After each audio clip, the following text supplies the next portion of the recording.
Hi there, Chase from HighLevel here to talk about call tracking.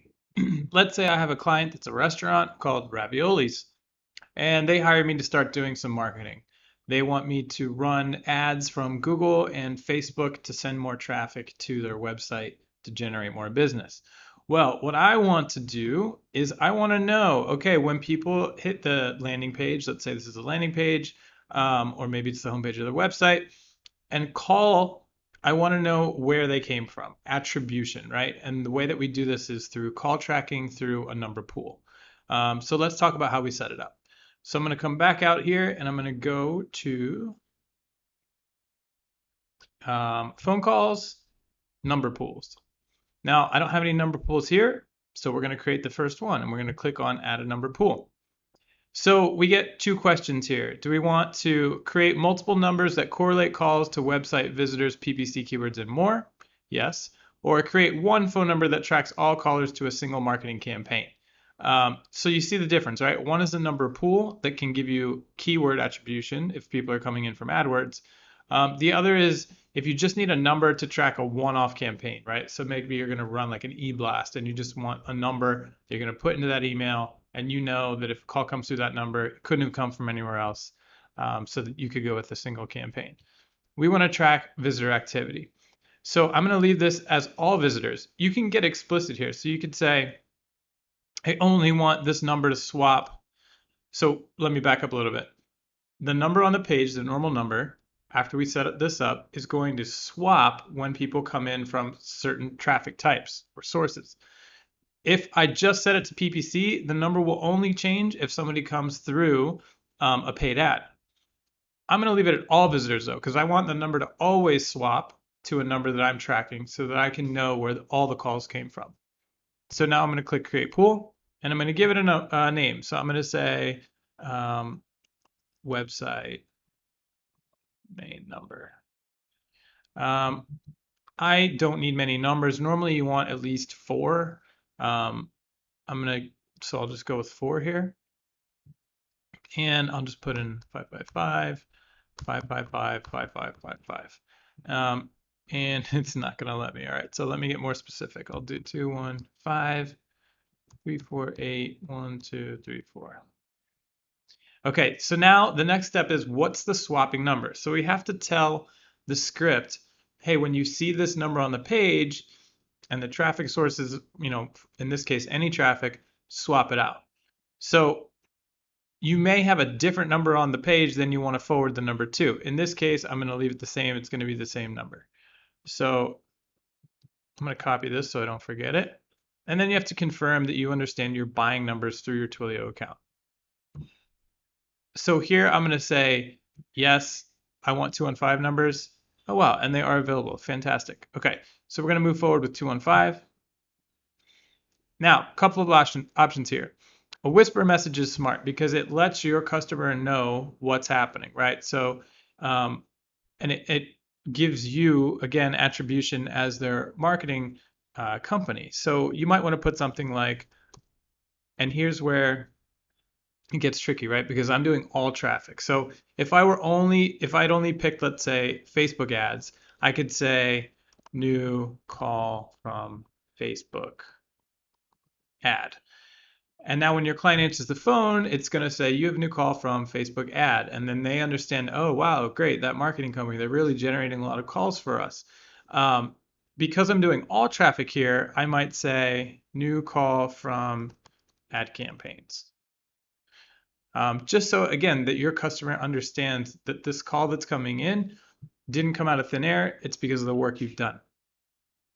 Call recording. So a lot of states, this is mandatory. If you're going to record a call, which you want to do because you want to be able to listen to the recordings inside of HighLevel, you have to play a message saying, hey, this call is going to be recorded. Some states you don't. So if you're in a state where you don't have to, by law, let them know you're recording the call, you can just put one space and it won't play that message, but it will still record the call. In most states, you need to have this, you need to leave it on, type in something like this call will be recorded for quality purposes. Next.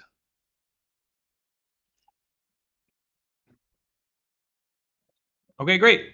My number pool has been purchased and created. My numbers are going to get forwarded here. So a couple of things right off the bat. If we click source, we can see we selected all visitors. If we click numbers, we can see our numbers. And now here's where we set the formatting, which is very important because whatever the formatting is here, so here we have the first three numbers in parentheses, a space, three numbers, a dash, four numbers. It has to exactly match on the website. So what I'm going to do, again, I'm just going to copy this. And let's say you didn't want it like that. Let's say you wanted it to be three numbers, dash, three numbers, dash, four numbers. You can do that. And you can save that here. But then again, make sure you change it on the website so that it matches. I'm going to leave it the way it was. And I'm going to copy this exactly. I'm going to hit update. And I am going to, well, let's check out one more thing on the edit pane. So here we go. Here's all our details. Here's our number. This formatting was just copied from what we just set. And we'll talk about a group ID later. So now that I have my number and I have this set up, I need to make sure it's going to work. So I'm going to go back to my funnel page. And I'm going to scroll down to my number. And I'm going to paste it exactly as it was. So now this will swap because the formatting matches exactly what I had set in my call settings. So let's go back. And now let's get our swap script. So we're going to go back to phone calls, number pool, and we're going to hit this information button over here. And this is where we're going to access our tracking swap script. So I'm going to click that to copy it. And I'm going to head back to my funnel, open it up, and I'm going to go to settings. In the body tracking code is where I'm going to paste that. And I'm going to hit save. And now I'm going to open up this page and I'm going to grab my URL and we're going to test it out. And here's how. We're going to open an incognito window and I'll lower this down so that you can see the URL. And we're going to simulate as if I came from a Google ad. So the way to do that is to paste your URL and then put a question mark. And we're going to type in gclid. Oops, clid. So this simulates a Google AdWords click. So when I hit enter, before I do this, let's go back and look at our number. Number pool, four numbers. Okay, so the number on the page is 1, 2, 3, 4, and any of these other numbers is what we should see, one of them. So let's hit enter. The page will load. When we scroll down, we can see that the 1, 2, 3, 4 number is no longer there because it was swapped out with one of our new number pool numbers. So we know that our swapping script is working and we are ready to start tracking calls. All right, so let's take a look at the result. As the calls start coming in, if you go to call logs, you'll see a report like this. So these are real calls that have come in for a client here who's a garage door company. So you can see that it's showing was the call answered or not. We can see the name of the campaign that we set as well as the source type.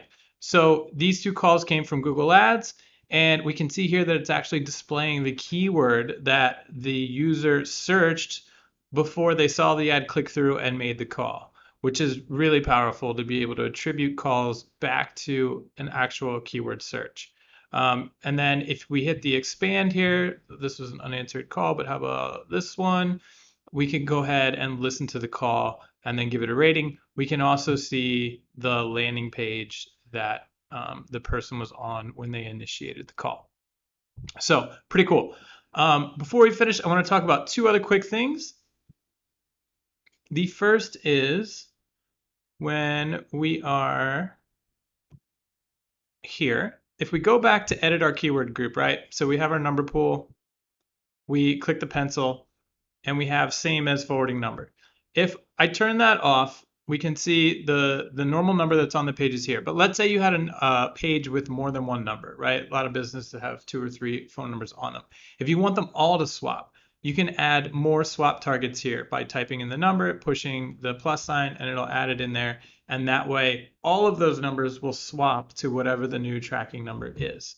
The other thing I want to cover really quickly is group IDs. So you can give your keyword pool a group ID down here. So let me quickly paint a scenario.